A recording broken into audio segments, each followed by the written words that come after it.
My friend, what is history if not the shadow of truth? And what is truth in martial arts if not the expression of human potential? Today I speak to you not as an instructor of techniques, but as a fellow seeker on an endless path. The history of Kung Fu, as most know it, is like a beautiful painting that has been framed incorrectly. The image captivates, but the frame distorts its true meaning. When I hear people speak of this history, they often recite tales of mystical monks, secret scrolls, and supernatural abilities. They seek comfort in these stories because legends are easier to grasp than the raw complexity of truth. Listen carefully. The most dangerous illusion in martial arts is not deception by others, but self-deception. When we worship the past without questioning it, we trap ourselves in a prison built by our own reverence. The true masters throughout history were not those who preserved traditions like fragile artifacts. They were those who shattered limitations to reveal new possibilities. History is not a temple to be visited on holidays. It is a forge where understanding is hammered into wisdom, again and again, generation after generation. The story of Kung Fu is not a straight line from origin to present. It is a living spiral, where each turn both honors what came before and transcends its limitations. Many approach the study of martial history by collecting names and dates, by memorizing lineages and cataloging forms. This is like studying the flight of an eagle by collecting its fallen feathers. You may know the components, but you will never understand the essence of its flight. The ancient masters did not receive perfection. They pursued effectiveness within their time and context. Their genius was not in creating immutable systems, but in their relentless inquiry into the nature of combat and human movement. The greatest honor we can show them is not to preserve their answers, but to continue their questions. When you look at history through eyes clouded by unquestioning reverence, you see only what was. But when you look with clarity and purpose, history becomes a mirror reflecting not just what was, but what could be. The past masters do not need disciples who emulate their forms. They need inheritors who embody their spirit of discovery. So I ask you to join me now in exploring not just the facts of Kung Fu history, but its beating heart, the eternal search to understand ourselves through the language of action, the ongoing conversation between human potential and the challenges that reveal it. Let us begin with the term Kung Fu itself, a term that carries within its misunderstanding the seeds of greater confusion. When Westerners hear Kung Fu, they think immediately of punches, kicks, and choreographed forms. But this fundamental interpretation is already a departure from truth. In Cantonese, Gung Fu, or in Mandarin, Gong Fu, does not refer specifically to martial arts. The term means skill achieved through time, practice, and devoted effort. One can have Kung Fu in calligraphy, in poetry, in cooking, in any discipline where mastery comes through dedicated refinement. It describes the quality of excellence born from perseverance, not the activity itself. This linguistic error is far more significant than a simple mistranslation. It reveals how we have reduced a profound concept about human development into a mere category of physical techniques. We have taken a philosophy of achievement and narrowed it to a collection of combat methods. The container has been mistaken for what it contains. When I first began my martial journey as a young man in Hong Kong, I too was caught in this misunderstanding. I believed that Kung Fu was something you possessed, once you had learned enough techniques, enough forms. I collected movements and methods like treasures, believing their accumulation would eventually amount to mastery. This was my first and perhaps most limiting illusion. It was only through years of training, research, and deep reflection that I came to understand the term's true dimensions.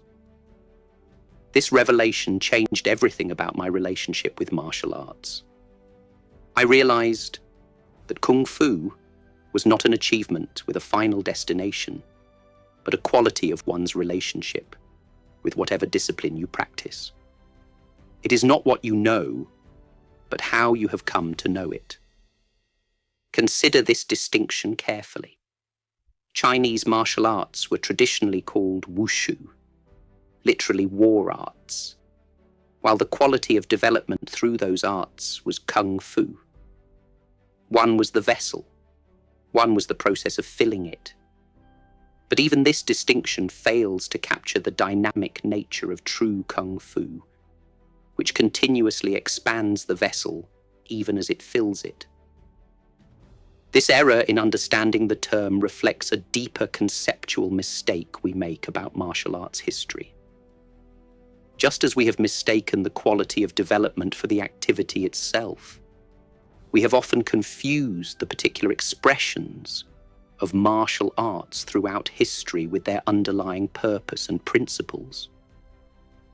Think of the martial traditions of China not as fixed styles to be preserved in amber, but as ongoing investigations into the nature of conflict, of efficient movement, of strategy, of the relationship between mind and body. These investigations have taken different forms in different eras, responding to different challenges, but their essence transcends any particular set of techniques. In my own journey, this understanding liberated me. I stopped seeking the authentic version of martial arts styles, as if they were artifacts to be uncovered. I began instead to ask what problems the old masters were trying to solve, and how their solutions might inform my own explorations. This shift, from collecting answers to continuing questions, changed not just how I trained, but how I understood the very history of what we now call Kung Fu. So as we explore this history together, remember that we are not simply tracking the development of fighting techniques.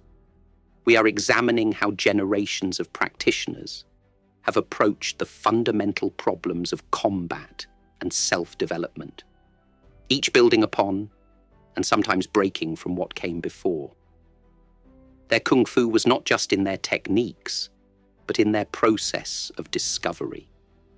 And it is that process, not merely its products, that represents the true legacy we inherit. Now let us strip away the veil of mythology and look at the true origins of what we now call Chinese martial arts.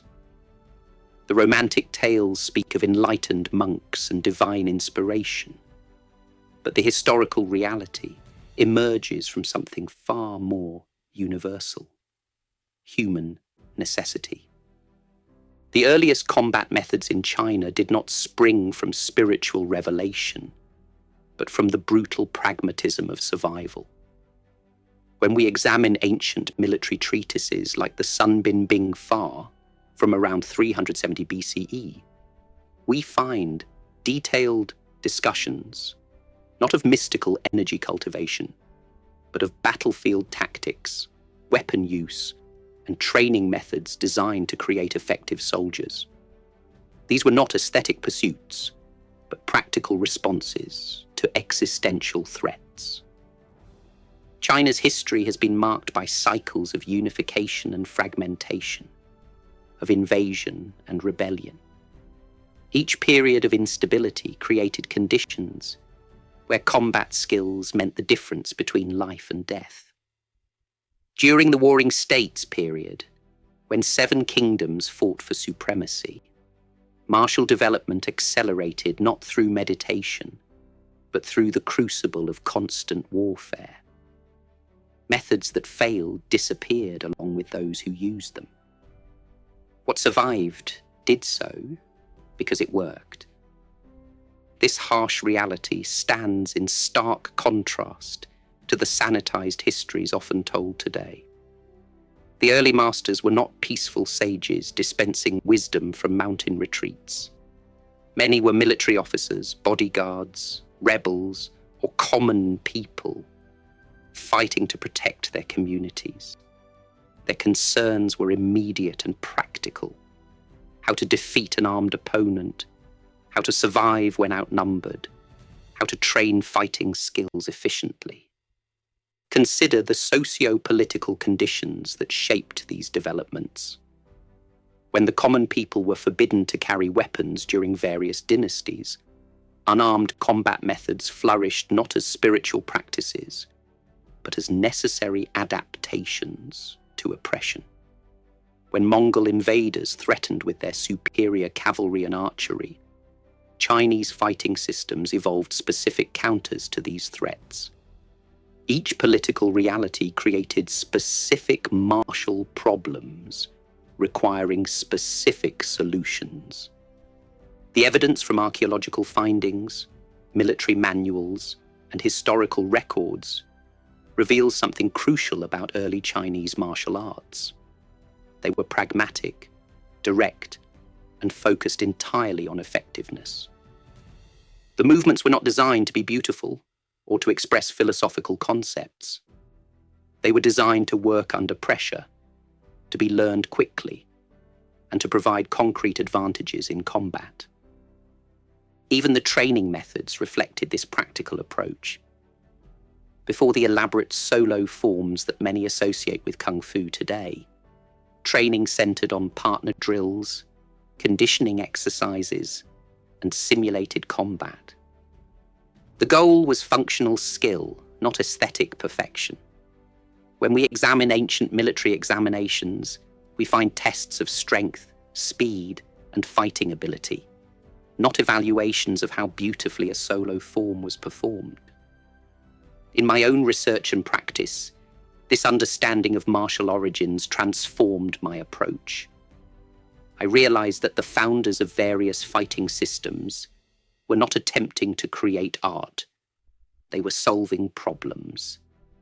Their innovations came not from adhering to tradition, but from the freedom to experiment, to test, to discard what failed and refine what succeeded. This pragmatic spirit is what produced effective martial arts, not rigid adherence to predetermined patterns.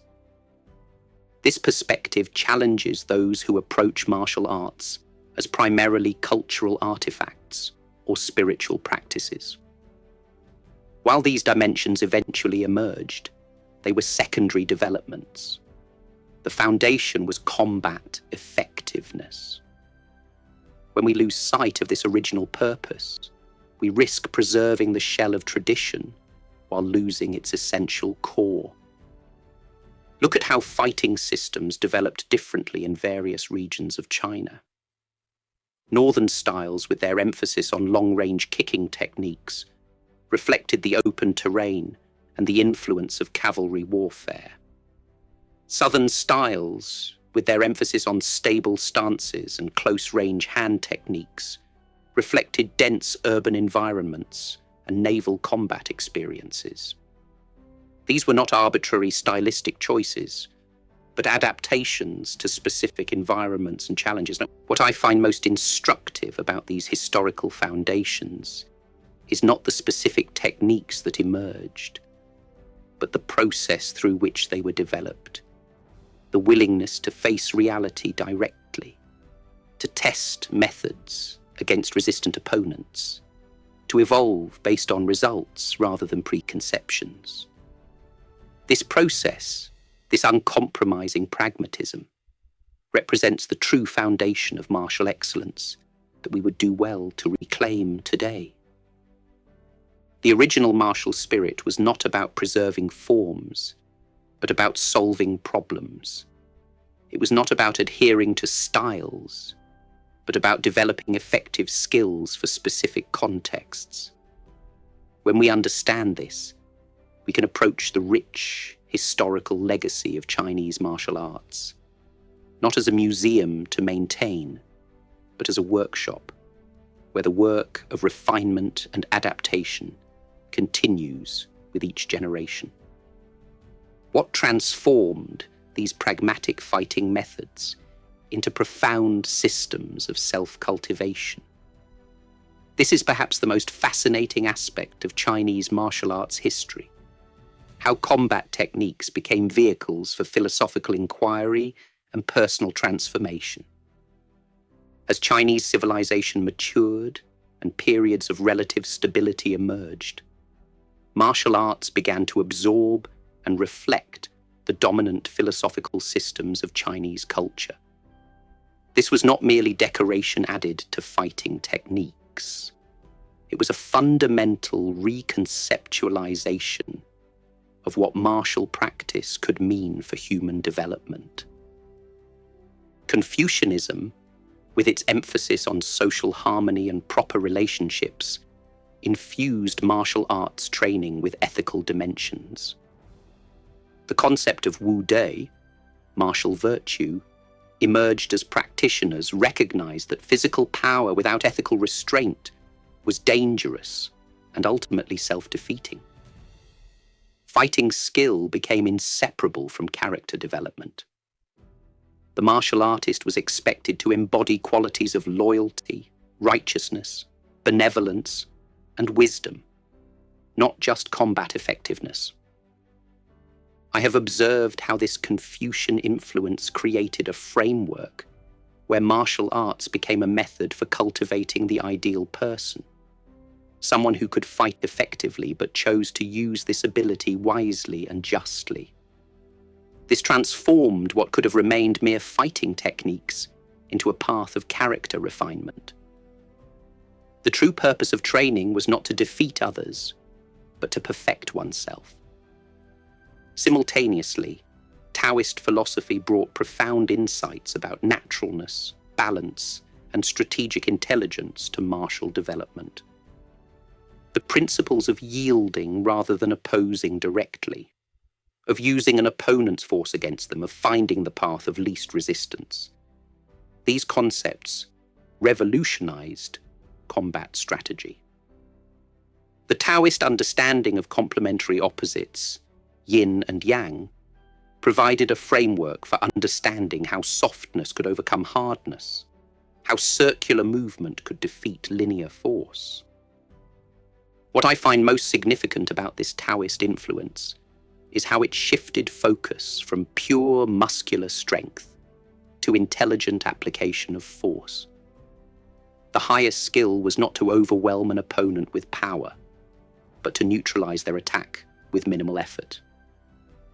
This principle of economy, of achieving maximum effect with minimum effort, became central to advanced martial arts.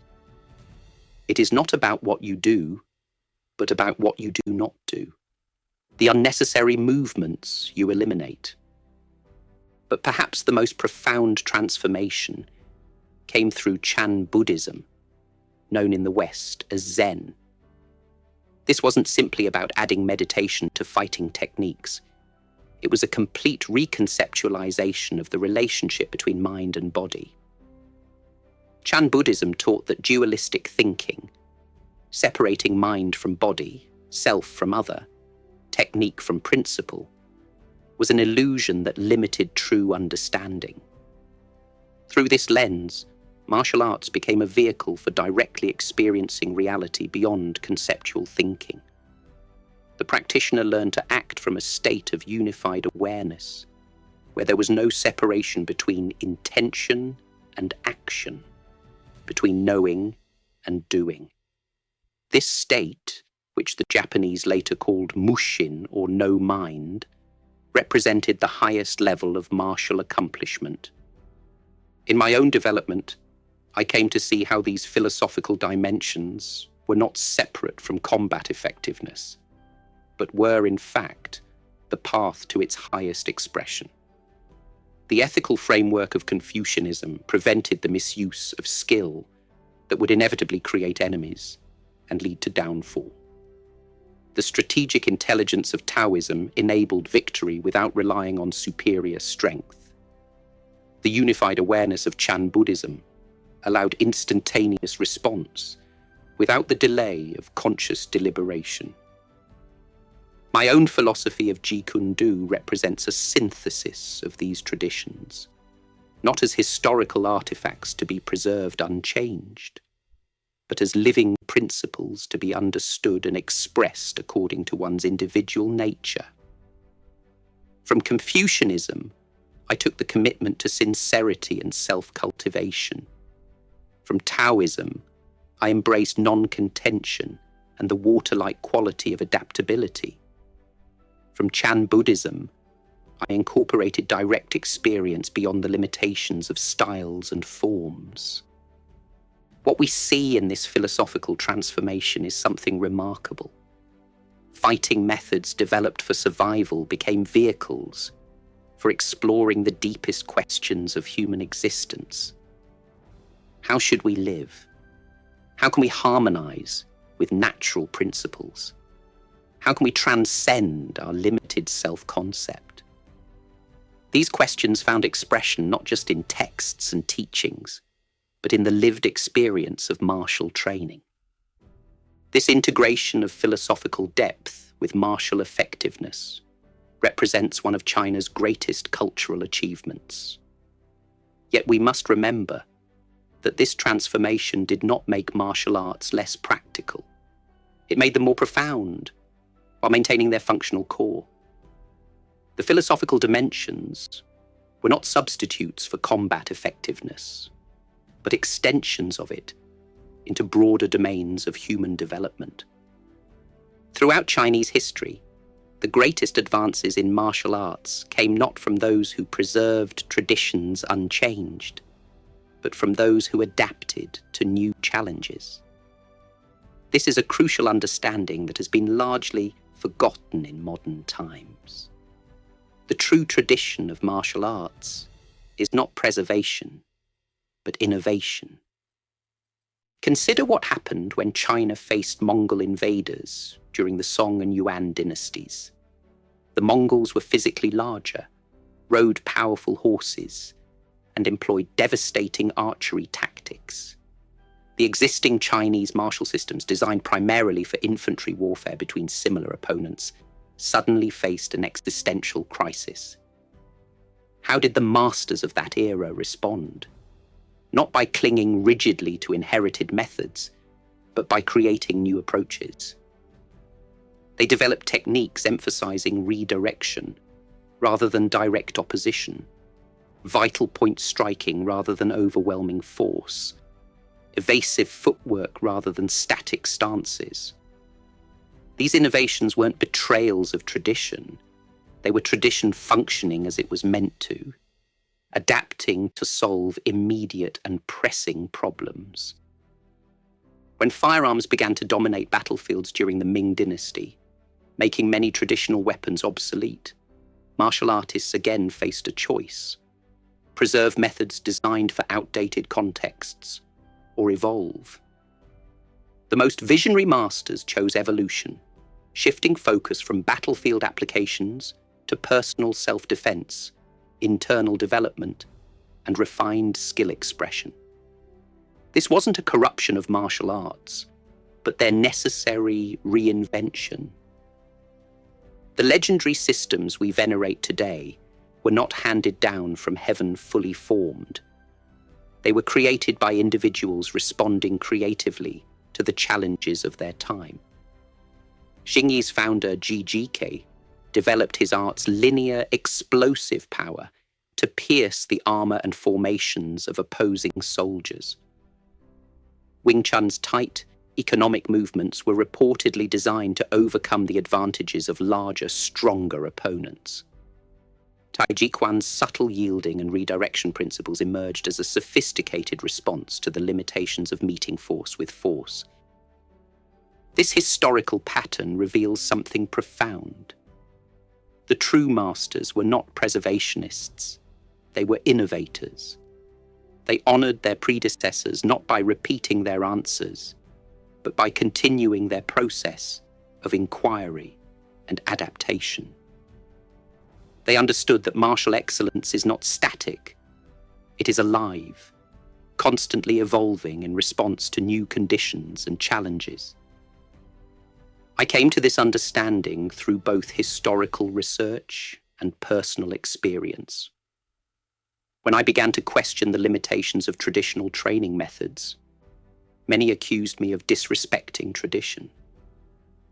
But my deeper study of martial history revealed that I was actually embracing the true spirit of tradition, the spirit of adaptation and evolution that had always characterized the great masters. What we call traditional martial arts were once revolutionary innovations.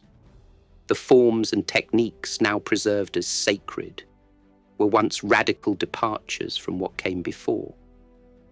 The founders of these systems were not looking backward.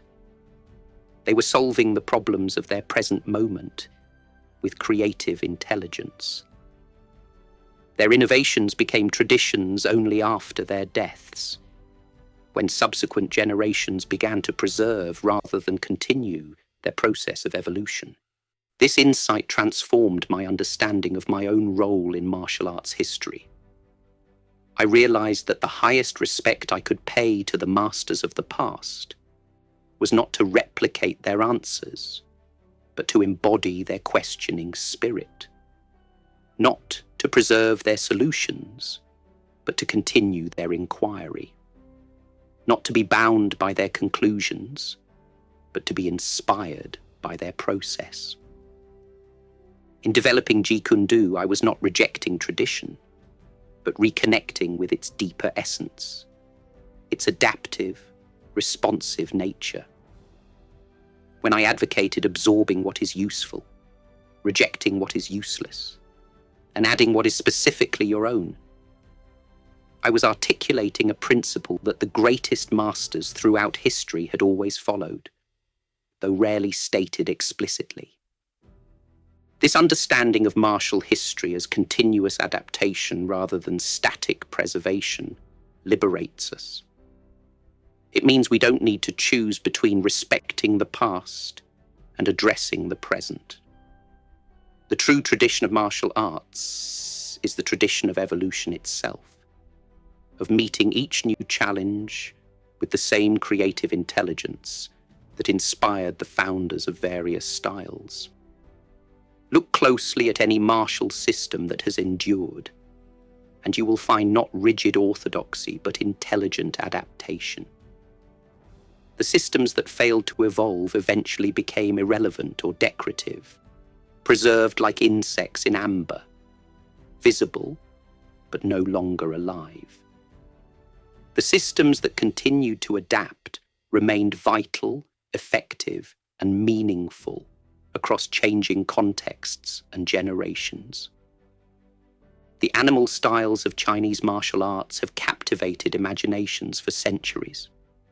Tiger, crane, snake, mantis, dragon.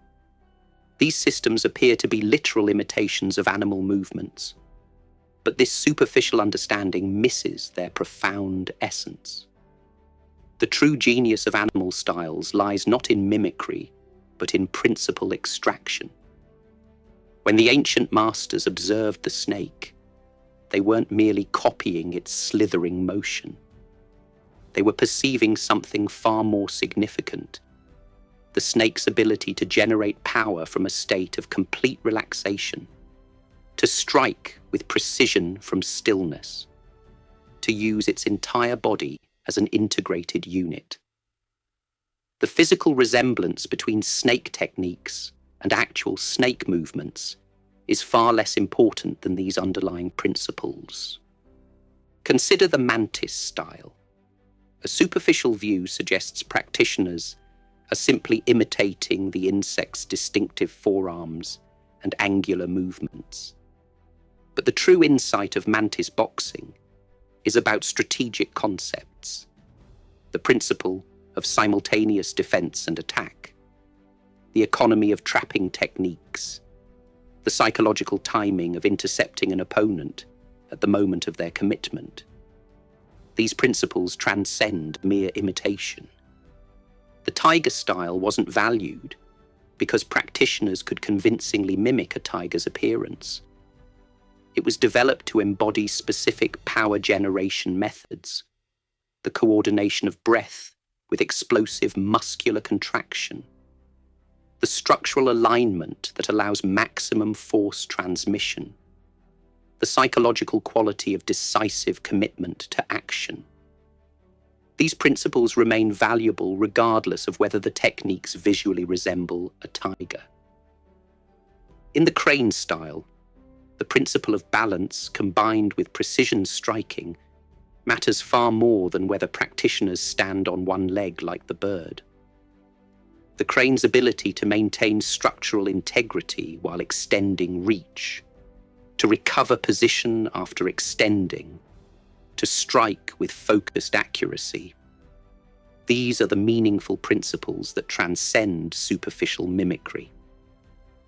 This distinction between mimicry and principle extraction reveals something crucial about martial development. The greatest masters weren't creating systems based on surface appearances, but on functional principles observed in nature. They used animals as conceptual frameworks to organize and transmit complex biomechanical and strategic concepts. In my own training, this understanding transformed how I approached these traditional systems. Rather than asking, how can I make my movements look more like this animal? I began asking, what functional principle is this animal embodying? And how can I integrate that principle regardless of outward form? From the snake, I extracted the principle of relaxed power, the ability to generate force without telegraphing intention through preliminary tension. From the crane, I absorbed the concept of precision over power.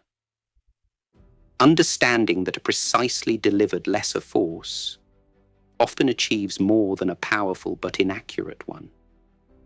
From the tiger, I integrated the principle of committed action, full psychological investment in each movement without reservation. This principle-centered approach liberates us from fixating on stylistic appearances, while allowing us to honor the profound insights embedded within these traditional systems. It enables us to evolve beyond the limitations of literal interpretation, while preserving the functional wisdom these styles contain. The animal styles weren't meant to be costumes we wear or movements we imitate.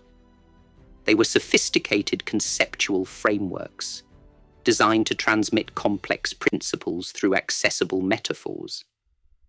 When we grasp this, we move from being collectors of techniques to students of principles, from external mimicry to internal understanding. Throughout Chinese history, martial arts have followed a fascinating rhythm, a cycle of innovation followed by codification, then stagnation, and finally revolution. Understanding this pattern reveals not just the past, but also the present challenges and future possibilities of martial development. When we examine the historical record closely, we can see this rhythm playing out repeatedly. During periods of upheaval and conflict, martial arts evolved rapidly. New techniques emerged, old methods were tested and refined, and pragmatic effectiveness was the primary concern. The martial artists of these periods were not preservationists but innovators, responding creatively to immediate threats and challenges. Then, as society stabilized and immediate dangers receded, a period of codification would begin. The innovations that proved effective were systematized, catalogued, and organized into coherent teaching methods. This codification served an important purpose. It preserved hard-won knowledge and made it transmissible to future generations. What had been the personal expressions of innovative individuals became structured systems that could be taught more widely. However, This process of codification carried within it the seeds of stagnation. As generations passed, what were once living, breathing responses to real combat situations gradually transformed into ritualized forms and predetermined patterns. The original context and purpose of movements became obscured. Students began to focus on reproducing the outward form of techniques rather than understanding their underlying principles and applications. This stagnation manifested in several ways. Training methods that were once designed to develop real fighting abilities became increasingly abstract and removed from combative reality. Forms that were originally mnemonics for fighting techniques became performances evaluated on aesthetic criteria rather than functional effectiveness. The questioning spirit that had driven innovation was replaced by reverence for tradition and acceptance of inherited wisdom. The most troubling aspect of this stagnation was how it inverted the relationship between form and function. In the innovative phase, function determined form. Techniques were shaped by their effectiveness in addressing real combat problems.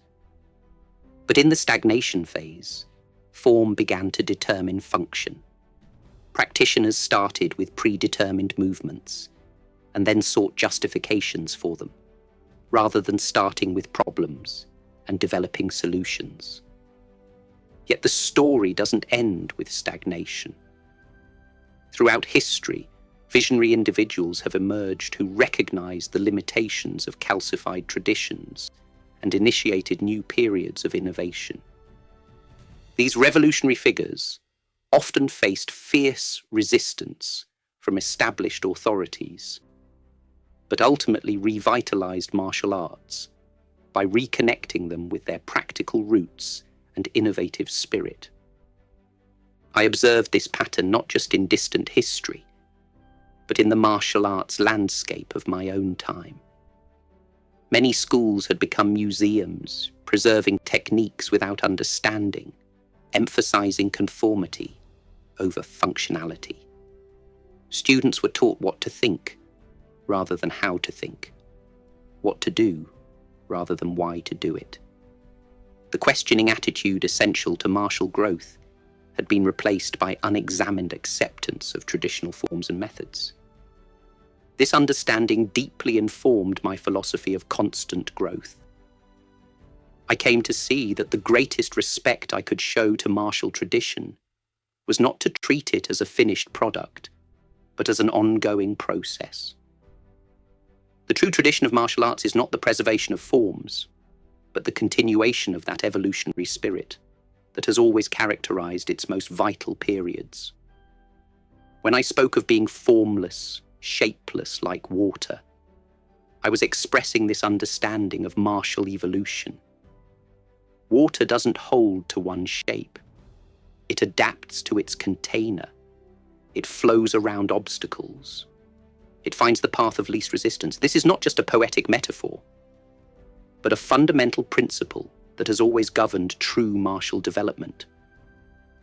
The most dangerous trap in martial arts is not ignorance, but the illusion of knowledge. The belief that the systems we have inherited represent the final word rather than waypoints in an ongoing journey. When we mistake the map for the territory, when we mistake the teaching method for the truth it points toward, we become trapped in forms that may no longer serve their original purpose. This cycle of innovation, codification, stagnation, and revolution teaches us something profound. Martial arts are not static artifacts, but living traditions that must continually renew themselves to remain vital.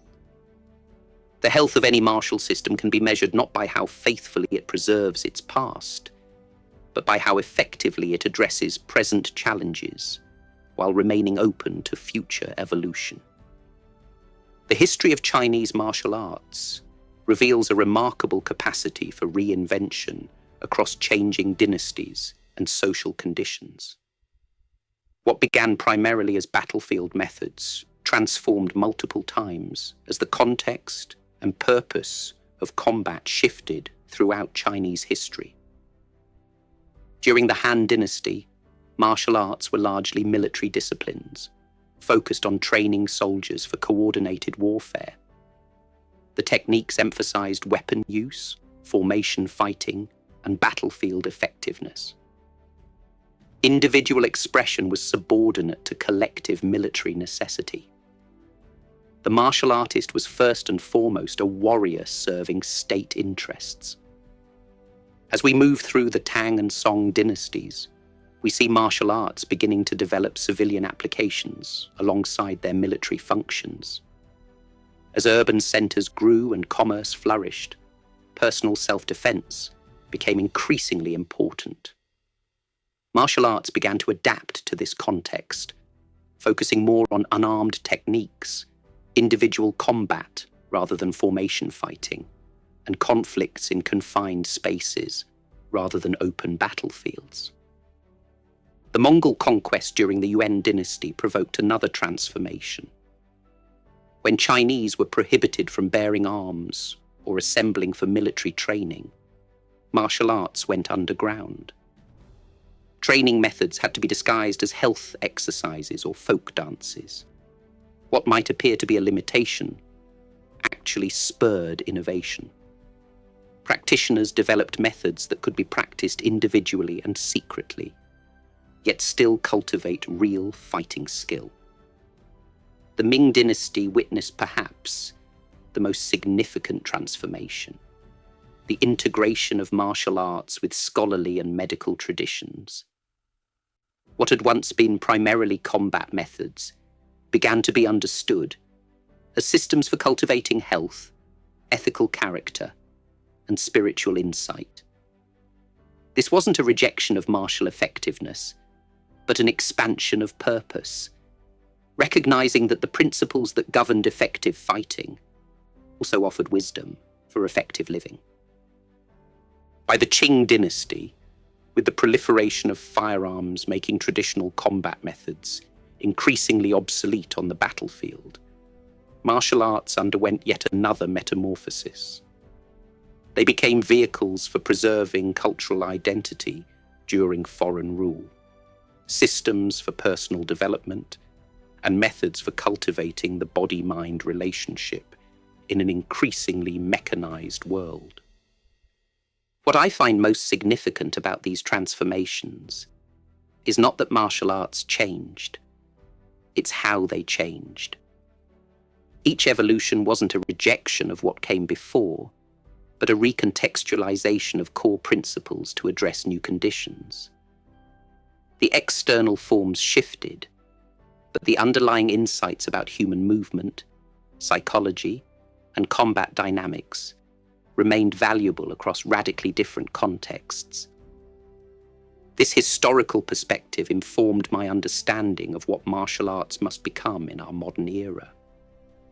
We face challenges unknown to previous generations. Global mobility that brings diverse fighting methods into contact. Scientific understanding of human biomechanics and psychology. Urban environments that constrain traditional training methods. Legal systems that limit the application of combat techniques. In such a world, martial arts cannot remain static museums of ancient techniques. They must once again adapt their forms while preserving their essential insights. The modern martial artist isn't preparing for medieval battlefield conditions or imperial court duels. We train for modern self-defense scenarios, for personal development in a technological age, for psychological balance in a stressful world. This necessary adaptation doesn't dishonor tradition. It continues tradition's most vital aspect, its responsiveness to changing conditions. The martial arts that survive and thrive in the modern world will be those that can extract their timeless principles from their time-bound forms. preserving what remains relevant while innovating to address contemporary challenges. One of the most persistent myths about Chinese martial arts is that they developed in splendid isolation, untouched by outside influences. This narrative of cultural purity is not merely historically inaccurate. It obscures one of the most fascinating aspects of martial arts development: the rich exchange of combat knowledge across cultural boundaries. Throughout history, China has engaged in constant cultural exchange with neighboring civilizations. The Silk Road didn't just carry goods between East and West. It transmitted ideas, including martial concepts. When we examine historical records and archaeological evidence, we find unmistakable signs of cross-cultural influences in weapon designs, fighting methods, and training approaches. Consider the connections between Indian martial traditions and Chinese systems. The historical evidence suggests significant exchange between these cultures. Techniques from Indian wrestling and staff methods appear to have influenced certain Chinese styles. The concept of vital point striking shows remarkable similarities across these traditions that cannot be coincidental. The relationship between Chinese martial arts and those of Central Asia reveals another dimension of this exchange. The horsemanship and archery of Mongol, Turkic, and other steppe peoples both challenged and influenced Chinese fighting methods. When faced with mounted warriors from the north, Chinese martial systems had to adapt and incorporate new approaches to counter these threats. This wasn't a corruption of indigenous traditions, but an evolution spurred by cross-cultural contact.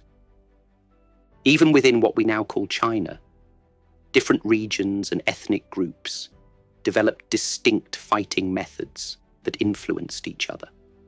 The martial arts of the Northern Plains, with their emphasis on long-range techniques and mobility, cross-pollinated with southern systems that emphasized stability and close-range fighting. Hakka martial arts shared principles with neighboring traditions while maintaining their distinct character. Japan, Korea, Okinawa, and Southeast Asian nations all participated in this ongoing exchange of martial knowledge with China. Weapon designs, training methods, and tactical concepts moved across these permeable cultural boundaries in multiple directions. When we examine the staff techniques of Southeast Asia alongside Southern Chinese methods, or compare certain Japanese weapon arts with their Chinese counterparts, the evidence of mutual influence becomes undeniable. What I find most significant about this historical reality is how it contradicts the narrative of purity that many martial traditions have constructed. The strength of Chinese martial arts never came from isolation, but from their ability to absorb, integrate, and transform diverse influences. Like a mighty river fed by many tributaries, Chinese martial arts grew richer through each cultural exchange, incorporating useful elements while maintaining their core principles. In my own approach, I embrace this multicultural martial heritage rather than denying it. I studied systems from multiple cultures: Wing Chun from China, Western boxing, Filipino martial arts, Japanese karate, Western fencing, recognizing that effective principles exist across cultural boundaries. This wasn't a rejection of my Chinese heritage, but an expression of its truest tradition: the willingness to learn from all sources. The myth of cultural isolation serves a psychological need for simple narratives and pure origins, but it does a disservice to the complex, interconnected reality of martial development. The true history of martial arts is not one of separate, parallel streams, but of a vast network of rivers and tributaries, flowing in multiple directions, sometimes merging, sometimes diverging, but always connected in an ongoing exchange of knowledge. When we recognize this history of exchange, we free ourselves from artificial limitations. We can honor specific cultural traditions while acknowledging that the pursuit of martial excellence has always transcended cultural boundaries. The question isn't whether a technique or principle comes from our tradition or theirs, but whether it works, whether it expresses truth, whether it leads to greater understanding. Let me share with you my own journey through the world of martial arts, not as a model for you to follow, but as an example of how one individual navigated the complex relationship between tradition and personal truth. My story is not separate from the broader history we've been exploring. It is one manifestation of the eternal tension between form and freedom, between the wisdom of the past and the demands of the present. I began as many do, a young man learning traditional techniques from respected teachers. In Hong Kong, I studied Wing Chun under Ip Man, absorbing its efficient principles, its economy of motion, its sophisticated understanding of close-range combat. I practiced the forms, drilled the techniques, sparred with classmates, following the traditional path of transmission that had existed for generations. There was profound wisdom in this training. The precision of movement, the emphasis on centerline control, the concept of simultaneous attack and defense. These principles remain valuable regardless of style or era. My respect for this foundation has never diminished, even as my path diverged from orthodoxy. As I continued my training and began teaching others, I experienced a growing disillusionment with static approaches to martial arts. I observed how many schools had become closed systems, repeating patterns without truly understanding them, preserving techniques without testing them, answering questions with, because the style dictates it, rather than with functional explanations. This rigidity contradicted everything I was learning about actual combat. Real fighting is fluid, unpredictable, dynamic. It cannot be contained within predetermined patterns. The gap between classical training methods and combat reality became increasingly apparent and troubling to me. My investigations led me to question not just specific techniques, but entire training paradigms. I began to see how many traditional methods, while containing valuable principles, were encased in cultural and historical frameworks that sometimes obscured rather than illuminated their essential truths. The container had become more important than what it contained. This realization did not lead me to reject tradition, but to engage with it more deeply, to look beyond its surface expressions to its underlying principles. I wasn't interested in discarding the insights of past masters, but in extracting their core wisdom from cultural and historical accretions that were no longer relevant. The turning point came when I suffered a back injury that forced me to reevaluate everything. Unable to train as I had before, I had to find new approaches. This limitation became a gateway to liberation. During my recovery, I delved deeply into books on various fighting arts, Western boxing, wrestling, fencing, analyzing their principles rather than just their techniques. I began to see patterns across seemingly disparate systems, common principles expressed through different cultural lenses. This confirmed what my historical research had suggested, that martial excellence transcends style and culture. that there are universal principles of efficient movement and combat effectiveness that exist independent of any particular system. This led to the formation of my philosophy of personal truth in martial arts. I came to believe that each practitioner must ultimately find their own way, informed but not constrained by tradition. The martial arts journey is not about conforming to external standards, but about discovering your own expression, about revealing rather than adding. When I said I have no way as the way, and no limitation as the limitation, I was expressing this understanding. True mastery doesn't come from perfecting a predetermined path, but from transcending the very concept of paths, from moving beyond the confines of style to direct expression of principle. My historical study and personal discovery became intertwined in a continuous dialogue.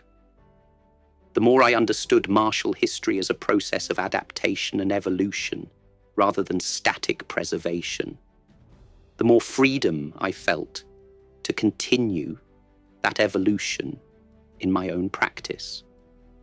And the more I explored direct experience through training and fighting, the more clearly I could distinguish between historical principles that remained valuable and historical forms that had outlived their context. This personal quest taught me something profound about martial arts learning. Transmission requires not just a teacher passing techniques to a student, but a student internalizing principles so deeply that they become capable of their own expression. The greatest gift a teacher can give is not a perfect replica of their own art, but the tools for students to discover their own. My journey was not a rejection of history, but a different relationship with it. Seeing the past not as a blueprint to follow, but as a conversation to continue, not as an end point, but as a foundation, not as a constraint, but as a springboard. In this way, my personal quest became part of the very history I was studying, another turn in the spiral of martial evolution that has continued for centuries. When we look at martial arts only as collections of techniques, we miss their true essence. Throughout history, the greatest moments in martial development came when practitioners looked beyond techniques to the principles behind them. This transcendence of the technical dimension reveals the deeper purpose and potential of martial arts. Consider how many practitioners approach their training, cataloguing techniques, accumulating forms, collecting methods as if martial knowledge were merely a matter of quantity. I know hundreds of techniques, they might say, as if this in itself constituted mastery. But technical accumulation without principle-centered understanding is like collecting words without grasping grammar. You may possess many pieces, but lack the ability to create meaningful expressions. From my own experience, I discovered that true advancement comes not from adding more techniques, but from deepening your understanding of fundamental principles. When I trained in Wing Chun, I initially focused on learning the techniques of the system, the Tan Sao, Bong Sao, Lap Sao drills, the Siu Lim Tao form. But my breakthrough came when I began to understand the principles these techniques embodied: centerline control, economy of motion, simultaneous attack and defense, sensitivity to pressure. Once I grasped these principles, I realized they could be expressed through countless technical variations beyond the canonical movements of the style. The specific techniques were simply particular expressions of universal principles. This insight liberated me from technical fixation and opened the path to principle-centered understanding. This same pattern appears repeatedly in martial history. Consider the legendary masters we revere: Wong Fei Hung, Dong Haichuan, Chen Fake, Yang Luchan, What made them great wasn't just their technical repertoire, but their profound understanding of principles. They didn't merely preserve techniques. They embodied principles so deeply that they could express them spontaneously in any situation. These masters weren't valued because they knew more techniques than others. They were revered because they understood the essence behind techniques, the principles that give techniques their life and purpose. They could apply these principles in novel situations, adapting instantaneously to unexpected challenges. Their mastery wasn't rigid adherence to form, but fluid expression of essence. The relationship between historical masters and their innovations reveals this truth clearly. The founders of various styles weren't primarily technique inventors. They were principle discoverers. They recognized patterns, relationships, and concepts that transcended specific movements. The techniques they created were vehicles for these principles, not the principles themselves. This distinction between technique and principle isn't merely philosophical. It transforms how we practice and understand martial arts. When we train with principle-centered awareness, every movement becomes an exploration rather than a replication. Every practice session becomes discovery rather than repetition. Every challenge becomes an opportunity for deeper understanding rather than a test of memorized responses. My vision of martial arts as a vehicle for human potential emerges from this understanding. When we move beyond technical cataloging to principle embodiment, martial arts become not just methods of fighting, but pathways for human development. The principles that govern effective combat, awareness, adaptability, efficiency, harmony between intention and action, are the same principles that govern effective living. The highest expression of martial arts isn't technical perfection, but the integration of physical action with mental clarity and spiritual freedom. The greatest masters throughout history weren't simply skilled fighters. They were individuals who had used martial training as a vehicle to develop their full human potential. This perspective transforms how we relate to the martial past. The techniques of the old masters matter less than the principles they discovered and the process through which they discovered them. Their greatest legacy isn't a catalogue of movements, but an approach to understanding movement itself. When we grasp this essence beyond technique, we honor tradition not by preserving its forms unchanged, but by continuing its process of inquiry. We respect the masters not by mimicking their answers, but by embracing their questions. We advance the art not by adding to its technical inventory, but by deepening our understanding of its essential principles. This principle-centered approach reconnects martial arts with their highest purpose, not just teaching us how to fight, but helping us understand who we are and what we can become. Beyond self-defense, beyond physical fitness, beyond cultural preservation lies this profound potential. Martial arts as a vehicle for exploring human capacity, for integrating body, mind, and spirit, for expressing individual truth through disciplined action. As we conclude this exploration of martial history, I want to share with you what I believe is the living legacy of this ancient wisdom, not as a final answer, but as an invitation to your own discovery. The true history of Kung Fu isn't written in scrolls or books, or even in the forms and techniques passed down through generations. It's written in the lived experience of countless practitioners who, throughout the centuries, used this art as a way to understand themselves and their world. This history isn't finished. It continues with each of us who engages sincerely with this path. The question we must each answer is how to honor this rich heritage while remaining true to its innovative spirit. My answer is this: we honor the past not through preservation, but through evolution. The greatest respect we can show to the masters who came before us isn't to freeze their art in time, but to keep it alive through continued growth and development. Remember this: the ancient masters didn't inherit perfection. They created effectiveness for their time. They faced their challenges. We must face ours. They found their truths. We must find ours. They weren't constrained by their predecessors. We shouldn't be constrained by them. This isn't disrespect. It's the highest form of respect, acknowledging them as pioneers rather than mere caretakers. When I look at martial history as a whole, I see not a monument to be preserved, but an ongoing human exploration.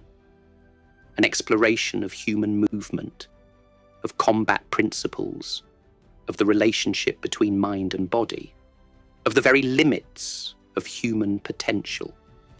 Each generation has contributed to this exploration, adding their discoveries, challenging previous assumptions, extending the boundaries of what was thought possible. This perspective liberates us from the burden of perfect replication and invites us into the adventure of continued discovery. It transforms our relationship with the past, from one of subservience to one of dialogue. We can appreciate the insights of previous generations while contributing our own understanding to this living tradition.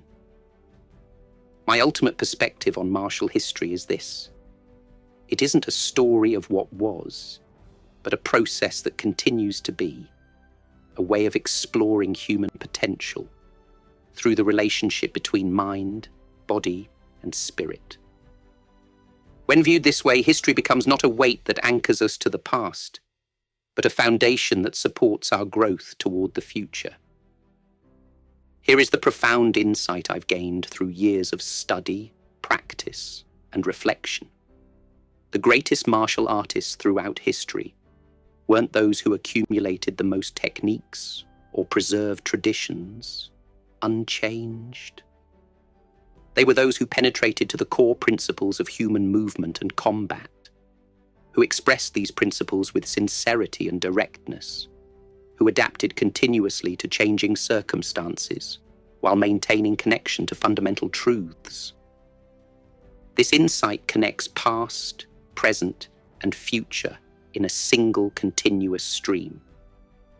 The same principles that guided the development of martial arts centuries ago: efficiency, directness, adaptability, harmony between intention and action, remain relevant today and will continue to guide sincere practitioners in the future. The external forms may change, but the essential principles endure. As you continue your own journey in martial arts, whether as practitioner or simply as student of its history, I encourage you to approach this subject not as a museum of ancient artifacts, but as a living laboratory of human potential. See yourself not as a custodian of fixed knowledge, but as a contributor to an ongoing exploration. Remember that in the end, all the techniques, all the forms, all the systems are simply different fingers pointing to the same moon, and the moon they point to is self-knowledge. Don't focus so much on the fingers that you miss the heavenly glory they indicate. The true essence of Kung Fu, beyond styles and techniques, beyond histories and lineages, is expressed in this: knowing yourself. Not as a fixed entity, but as a process of becoming. Not as separate from the world, but as part of it. Not as bound by limitations, but as constantly transcending them. This is the ultimate wisdom of martial history, that through this particular discipline of combat preparation, generations of practitioners have discovered universal principles about human nature and human potential. When we engage with this history in its fullest sense, we participate in this ongoing discovery. We become not just students of the past, but creators of the future. In this way, the history of Kung Fu isn't just something we study, it's something we live. It's not just something we preserve, it's something we continue. Not just something we inherit, but something we contribute to. This living relationship with history is, I believe, the truest expression of respect for the remarkable journey that brought martial arts from their ancient origins to our present moment, and that continues to unfold toward a future we help create.